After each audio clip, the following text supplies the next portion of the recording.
Y les pido por favor si es que pueden abrir sus Biblias, si pueden abrir sus Biblias en Hebreos capítulo 6, versículos 1 al 8. Y les leo, dice así: por tanto, dejando las enseñanzas elementales, dice Hebreos 6:1, las enseñanzas elementales acerca de Cristo, avancemos hacia la madurez, no echando otra vez el fundamento del arrepentimiento de obras muertas y de la fe hacia Dios, de la enseñanza sobre el lavamiento, de la imposición de manos, de la resurrección de los muertos y del juicio eterno. Y esto haremos, si Dios lo permite. Porque en el caso de los que fueron una vez iluminados, que probaron del don celestial y fueron hechos partícipes del Espíritu Santo, que gustaron la buena palabra de Dios y los poderes del siglo venidero, pero después cayeron, es imposible renovarlos otra vez para arrepentimiento, puesto que de nuevo crucifican para sí mismos al Hijo de Dios y le exponen a ignominia pública. Porque la tierra que bebe la lluvia, que con frecuencia cae sobre ella y produce vegetación útil a aquellos por los cuales es cultivada, recibe bendición de Dios. Pero si produce espinos y abrojos, no vale nada. Está próxima a ser maldecida y termina por ser quemada. Eso dice, amados hermanos, la palabra del Señor. Hermanos, nosotros sabemos por lógica y por experiencia que hay un tiempo en el cual el niño consume leche, pero después necesita alimentos sólidos para su crecimiento. Que un niño no coma y que un niño no crezca es algo anormal. Y a cualquier padre, el hecho de que su hijo no coma y que no esté creciendo, no se esté desarrollando, es algo que le va a producir mucho temor. Lo normal para ese niño es que se alimente correctamente y crezca saludablemente. ¿Para qué? Para que después en su vida él vaya progresando y llegue a la edad adulta sano y fuerte. Eso es lo ideal. Y el Señor siempre está preocupado y ocupado en la correcta alimentación de sus hijos para que puedan tener un correcto crecimiento y puedan avanzar hacia la madurez. El avance hacia la madurez. Esa es la aspiración. Y ese es el tema que vamos a tratar hoy. El sermón de hoy se titula Avanzando hacia la madurez. Es bueno recordar, hermanos, que Cristo es superior a todo. Inclusive, ¿saben a quién? Superior a Aarón como sumo sacerdote, por ofrecer un sacrificio perfecto y también por la calidad de su servicio sacerdotal, porque Él se puede identificar con el pueblo por todo lo que Él padeció. Pero los judíos cristianos perseguidos perdieron de vista esa realidad y en vez de mirar a Cristo como su sacerdote y todo lo que Él es y todo lo superior que Él es a todas las figuras del judaísmo, admirándolo, se volvieron como niños caprichosos que estaban remolones y solamente se quedaban ya con la leche. Se hicieron tardos para oír y entonces el autor en su discurso, que es una exhortación, es como que pisa un poco freno hablando del oficio de sacerdote de Cristo en el capítulo 5. Es decir, el mediador y por quien tenemos comunión con el Padre, y les empieza a exhortar con una frase como esta: dejen de tomar leche como niños, debiendo ser ya maestros, y avancen hacia la madurez. Y para aprender sobre la lección que recibieron estos antiguos niños exhortados, que debían ser ya maestros, vamos a dividir el mensaje en 3 pensamientos. Número 1, la verdadera madurez avanza. Número 2, la verdadera madurez permanece. Número 3, la verdadera madurez fructifica. La verdadera madurez avanza, versículos 1 al 3. La verdadera madurez permanece, versículos 4 al 6. La verdadera madurez fructifica, versículos 7 al 8. Como claramente es el mensaje cristiano, hay un verbo: avanzar. El cristiano tiene que avanzar hacia la tierra prometida, avanzar hacia la Canaán celestial, donde está nuestro Señor. Avanzar. Versículo 1 al 3. Por tanto, dejando las enseñanzas elementales acerca de Cristo, avancemos hacia la madurez.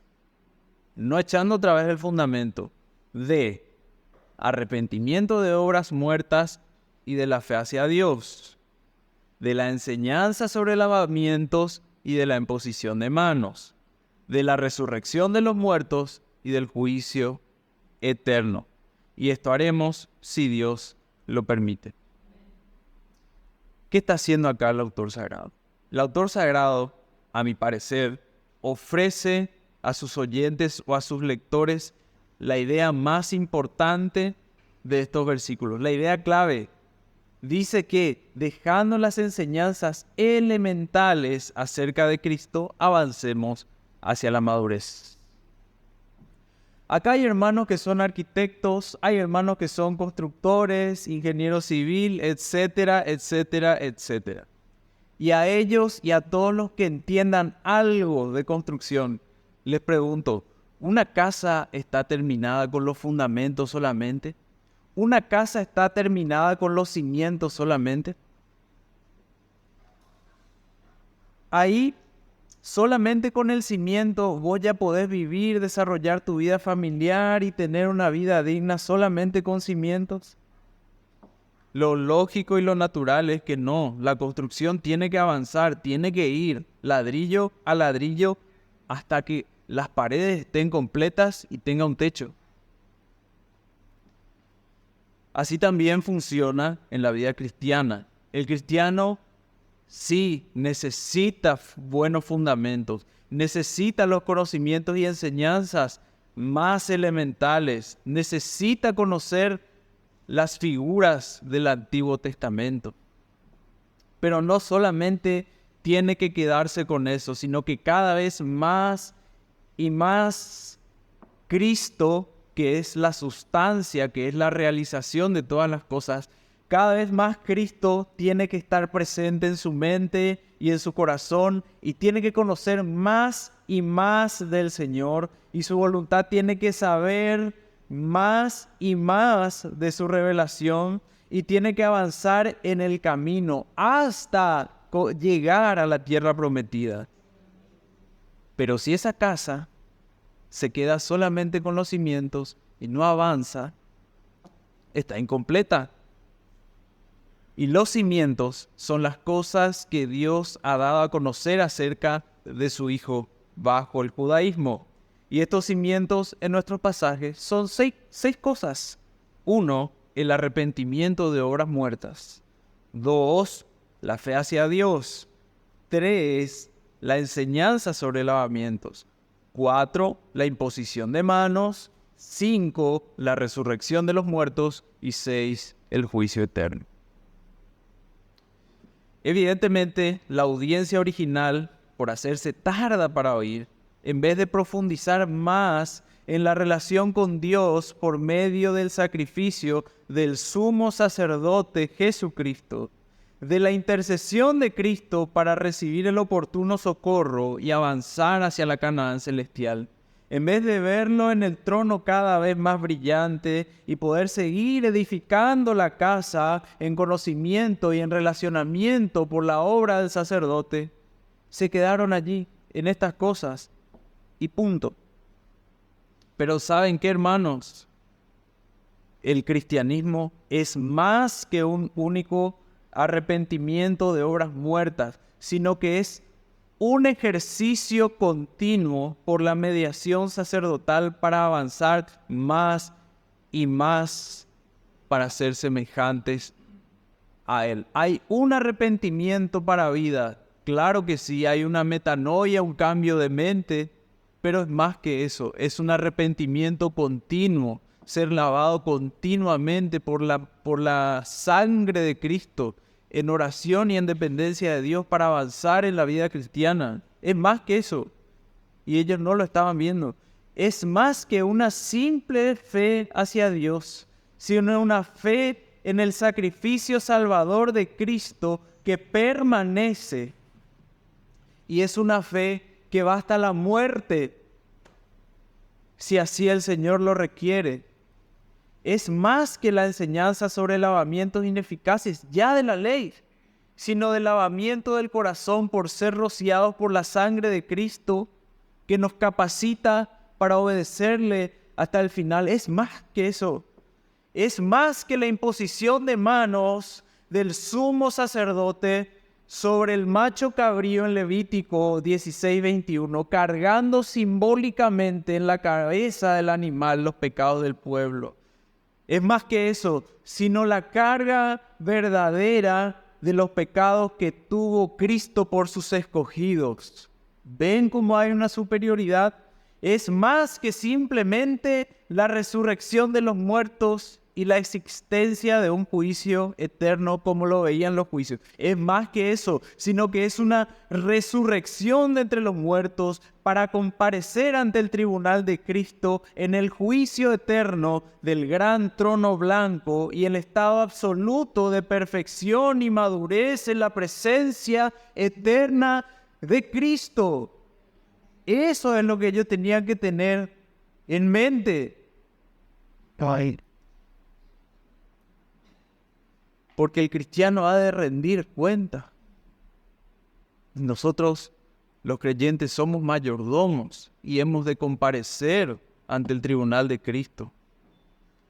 Los verdaderos creyentes, los escogidos de la eternidad para salvación, hacen eso. Siguen avanzando, siguen aprendiendo, siguen buscando profundizar su relación con Dios por medio del sacerdote y comiendo de ahí su alimento celestial, recobrando fuerzas ahí para avanzar hacia la Canaán celestial, porque la verdadera fe y la verdadera madurez avanzan.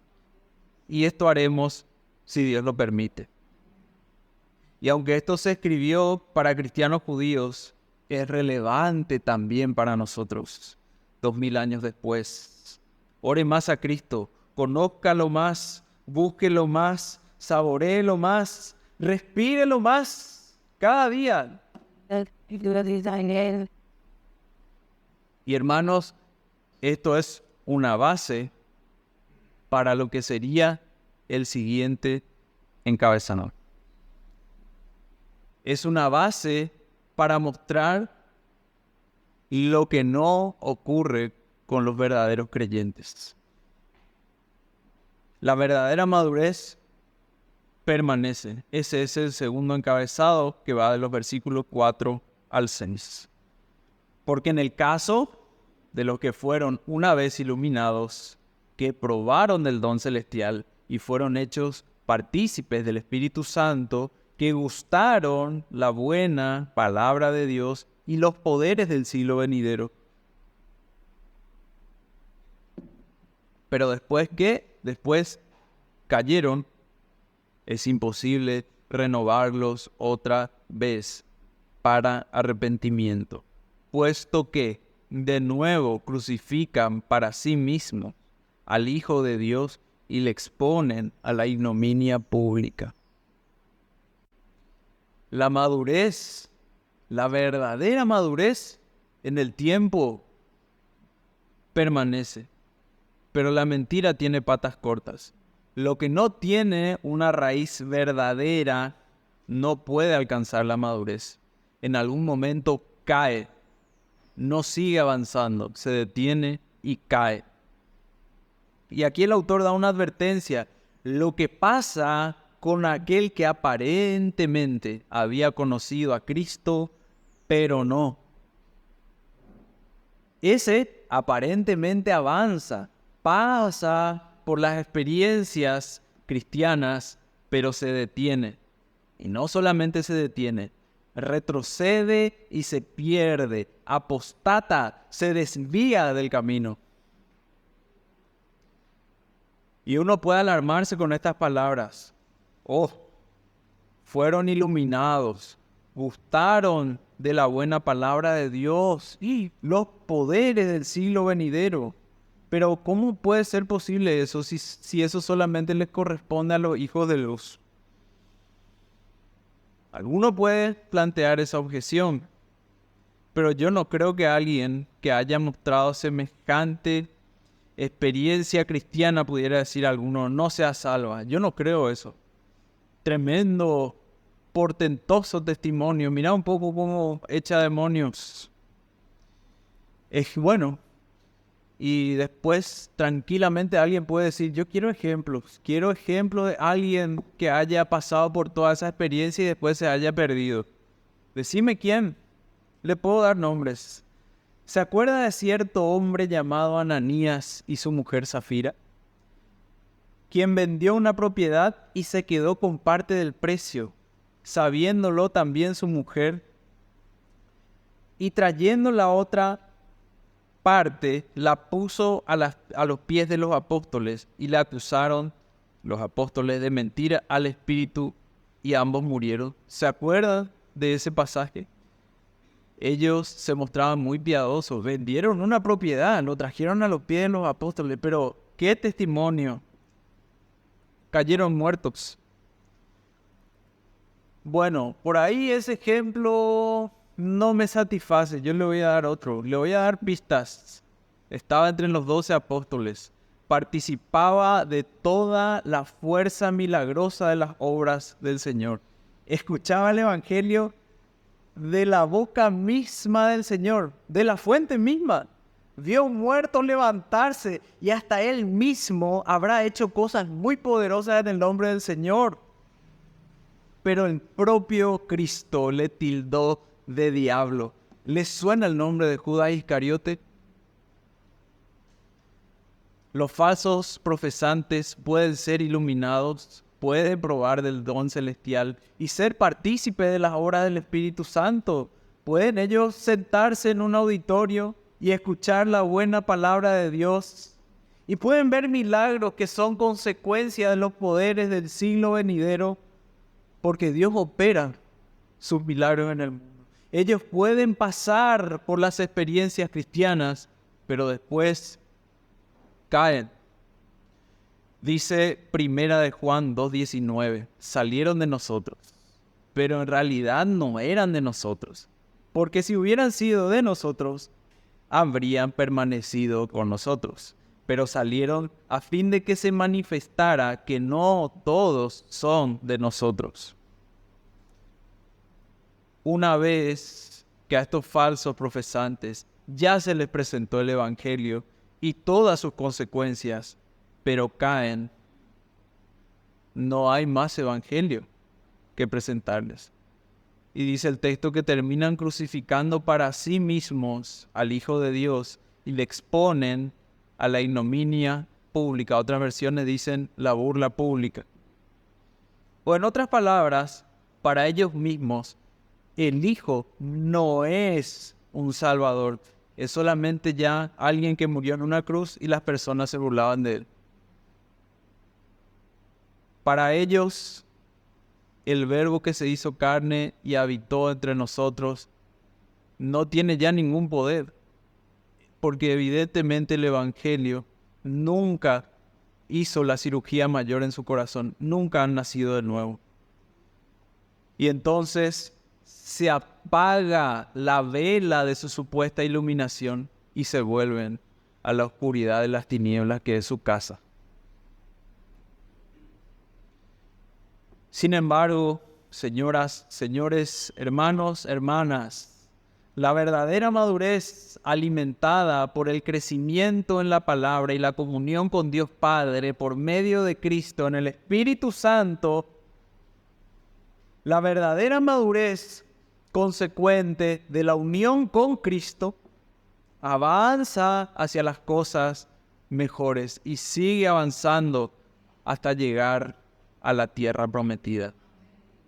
Como dice el Salmo 1, el justo es como un árbol plantado junto a corrientes de agua, que da fruto a su tiempo y su hoja no cae. La verdadera madurez, hermanos, avanza, pero también permanece y a consecuencia de eso fructifica, produce frutos. Y ese es el tercer encabezado. La verdadera madurez fructifica. ¿Alguna vez escuchó la expresión, ¿querés que te explique con manzanas? Bueno, yo sí la escuché. El escritor a los Hebreos es tan didáctico que se toma el tiempo y, por supuesto, inspirado por el Espíritu Santo, usa como ejemplo no 2 manzanas, sino 2 tierras para comparar a los verdaderos y genuinos profesantes contra o versus los falsos profesantes. Compara a los verdaderos creyentes con aquellos falsos o aparentes profesantes que el tiempo mismo hace que se le caiga la máscara a los que una vez fueron iluminados pero cayeron. Es decir, escucharon y saborearon el Evangelio pero verdaderamente no fueron regenerados. Versículos 7 al 8. Porque la tierra que bebe la lluvia, que con frecuencia cae sobre ella, produce vegetación útil a aquellos por los cuales es cultivada, recibe bendición de Dios. Produce vegetación útil a aquellos por los cuales es cultivada y recibe bendición de Dios. ¿Cuál es el otro caso? Pero si produce espinos y abrojos, no vale nada. Está próxima a ser maldecida y termina por ser quemada. Y nuevamente vamos a usar ejemplos. ¿Qué significa esto?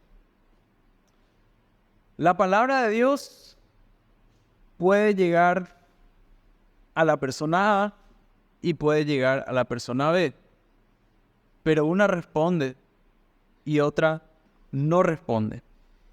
Y vamos a llamarle a estas tierras como los apóstoles. La huerta apóstol Pedro y la huerta Judas Iscariote.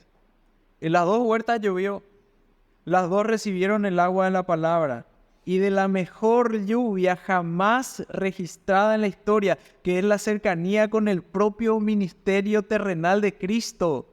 Pero ¿cómo respondieron estas 2 huertas ante la mejor agua de todos los tiempos?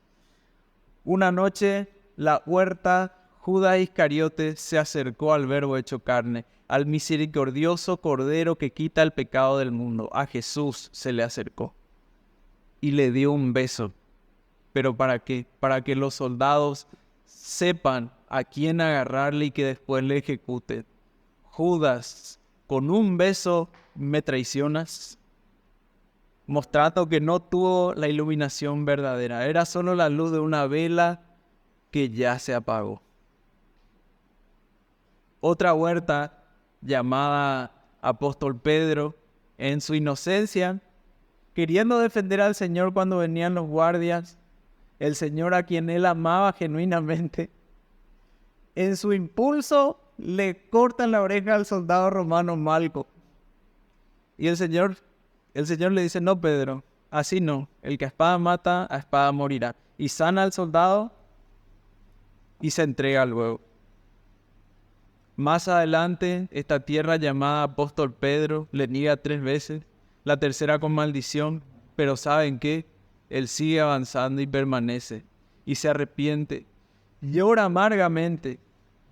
Pero el tiempo, hermanos, el tiempo determina los frutos. Así que Judas produjo espinos y abrojos.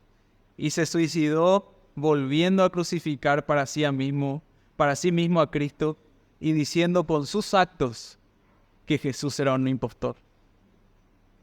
Luego, el apóstol Pedro, como es natural en el creyente, como buena tierra, sigue avanzando y madurando y creciendo a tal punto de que sirvió con todo lo que tenía a la iglesia de Cristo y no quedándole más nada que su propia vida, la entregó también como un perfume a su maestro, siendo crucificado de cabeza. Pedro no se consideraba digno de morir de la misma manera que su maestro, Salvador, Señor y sumo sacerdote para siempre, Jesús de Nazaret. Él no se consideraba digno y fue crucificado de cabeza según la tradición. La verdadera madurez, hermanos, fructifica.